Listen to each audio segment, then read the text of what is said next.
from d.a.Levy's Cleveland Undercovers. Dedicated to His Majesty of Poetry in Cleveland, the most honorable James Lowell, King of Small Flowers, with cover by Dagmar Mara.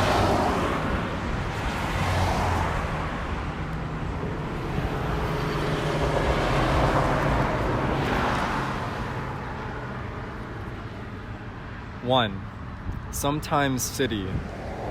I walk at dawn, past the trucks parked on the cold morning's edge of the old viaduct to look at the sore mouth of the Cuyahoga, eating and eaten by the dawn, and the city and I knowing.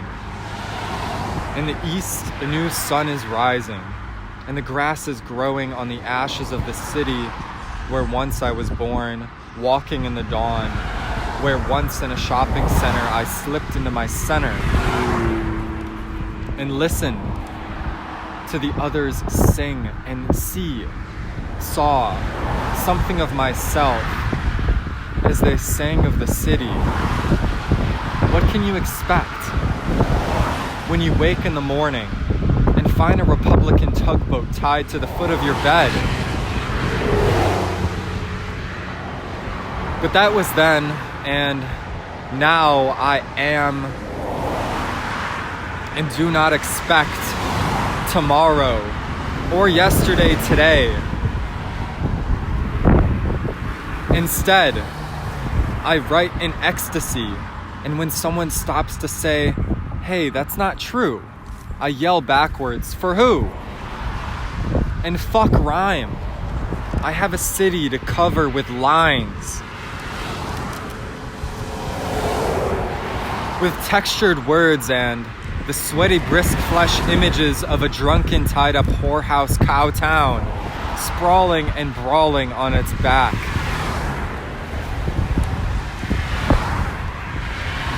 As the lakefront rats race from rock to rock like medieval monks, race from door to door looking for God, I amuse myself looking for Shu, Ta, or the Heb said ceremony, and a crystal toilet bowl gives me visions.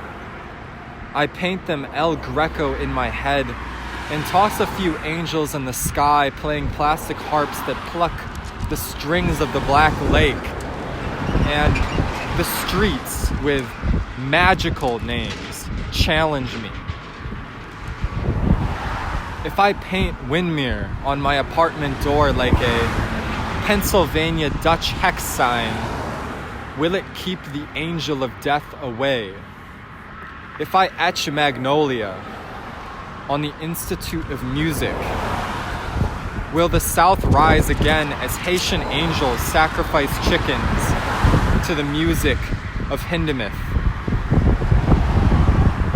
If I scratch Scoville on Severance Hall, or George Zell lose his temper and the cellos pop their strings in terrified ecstasy,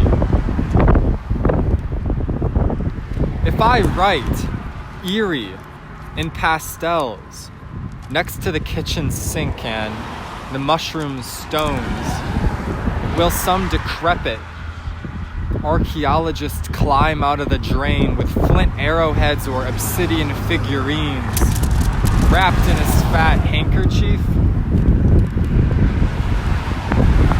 If I inscribe Memphis on the bathroom icon, will I have a Protestant illumination or excremental visions overwhelm me? My God eye seems to have no city to see.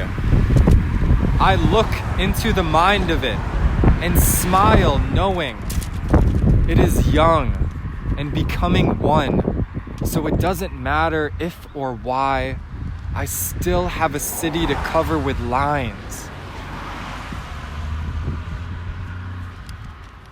2. In the beginning was the cat nation crying, herring, mussels, and Irish potatoes. Then the white man arrived and blew up the bridges with baking soda, submarines, and they moved to Cincinnati. Then, thick-tongued, lisping Moe's-ass Cleveland arrived, took a leak in the swamp before never returning.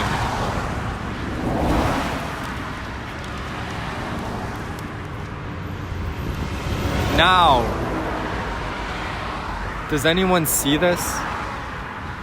The crushing cavalier in his Lincoln Continental, picking up the pale white fawn on Lorain Ave. The herds of elk and caribou become caramoo, dying on 89th Street like the herds of wild deer and leotards once at Wade Park, and the Bell telephone operators perform a surgical swan lake at Edgewater Park. The University Circle police are playing cowboys. What can you expect? When the first on the lake is a wingless griffin, and the first they build is a wooden zephyr. When the North Star burns like a gaslit street and the plaques of the Caspian take a walk on. And the walk on water is a steamship without a parable. 3. For the revolution in the East, a few blacked mass drawings lie, finished on the floor between. Dark coffee and meditation dissolves empty chairs, 3 to the assassins, and drowned a little in the pink Catawba. Salzburg, Baden, Vienna, no more. Only now I should down a jet malt and dance off into the outside. Paul Clay night winds narrow me, cold me, shivers. A towered clock and lonely. The lute that echoes over the black lake, while the streets with magical names challenge me. The materialistic coprofiles play one up, and the boys are close. In the back of Jack's across the street, the CC trio plays blind in half atmosphere. Organized with double mint gum wrapper and nose like monk's hyena. That's wild. And Miles, one for Daddy-O. Is that what you wanted, Alfred? Not enough. The Kingsbury Run caterpillars hacked Hooverville to pieces like a torso murder, and the mounted police in bat wings guard the Hotel Sheridan from picketing pacifists with spears and maces, spades and aces. I ask, who really lives in the King Hotel? Is New Carter's Tavern Old Carter's Tavern? And are the best brews really at the Harbor Inn? I'll never know, watching the sleighs and sleds, cutters of the dead racing down Euclid Ave. Again, the pacers and trotters on a snow-falling winter, eerie street. It's all Old Stone Cemetery. Only now its snowflakes chase them into a today of Randall berry sauce, thistledown, cranwood, forms for a quarter, the Santa Claus cat with the golden horn wins the narcotic horses, lets them go. I get so excited, I swallow my binocular. Forget the lady at my side knitting new flags for the revolution. I get so excited watching my $2 to show pony sit down and write a short story. I accidentally break all my fingers, and the lady, the pony, oh well, both were unplugged, and now the track is as clear as a shaved box, and I can spend the rest of my lives lost in the parking lot looking for the death chariot in the sun. The city tries to impress me with its mass. It struggles to encompass me with shadows, but I know it exists only because I perceive it. For revolution in the West, a walk around Cam's Corner,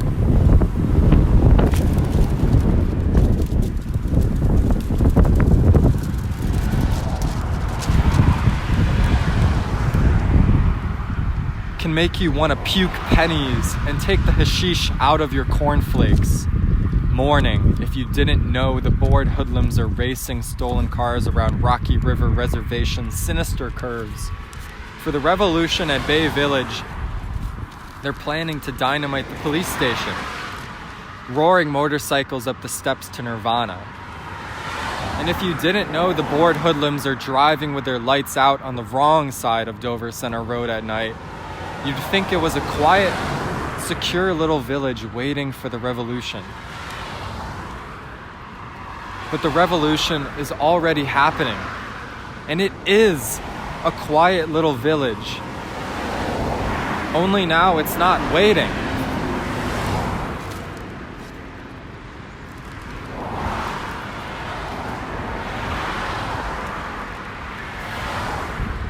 Four.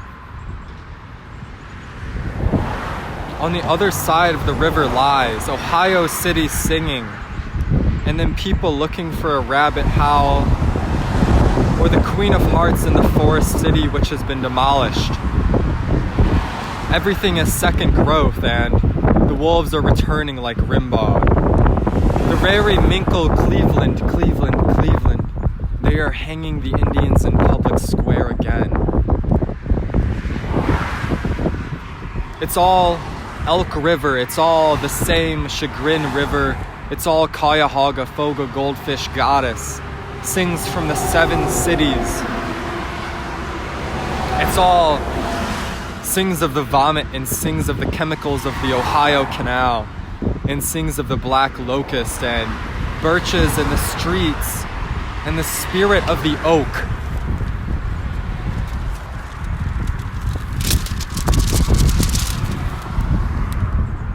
It's all spinning around Public Square, the Ishtar Triangle, the conservative poetry forums at Fenn College, the tired socialists of 1930 feeding popcorn to the pigeons, the post office box where we all live looking out like lepers, the ritual drownings at Shaker Lake, the symbolic sacrifices of consciousness at the Lakewood Civic Auditorium, the sailboats on the lake like the Luftwaffe over England, the remains of Fort Huntington shiver next to the shoreway as the inner belt clutches the rag of the city. Little Budapest, Little San Juan, Scranton Ave, Little Athens, Little Israel, Kafu Kafu, Jena Jenu. Everyone jumps from the high level. Everyone protests. In Brecksville, a doe kicked a 40 grand ranch house to pieces of sweet potato pie. An eerie outcast with a dead child dangling from his Yogi Bear wristwatch mumbles the nights in Cleveland are often lonely.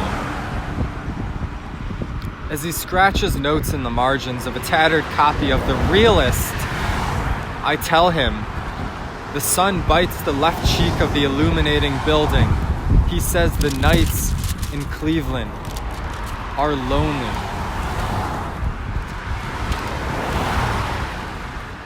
And I tell him, the nights in Cleveland are often lonely, and I tell him loneliness is a blind inner eye and I have a city to build.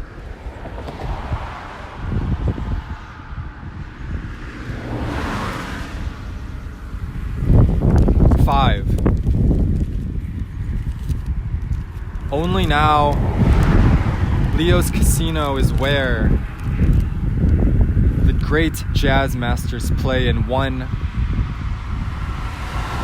night when Monk was there rolling the notes out like peanut butter,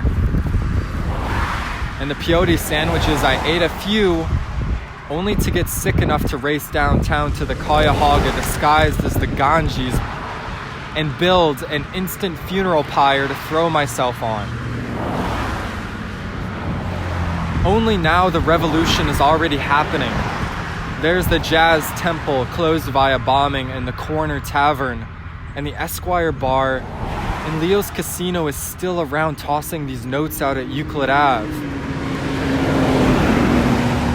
Sometimes, city, when I walk at night, I slip into your past or future, and there is nothing except walking at night and silence.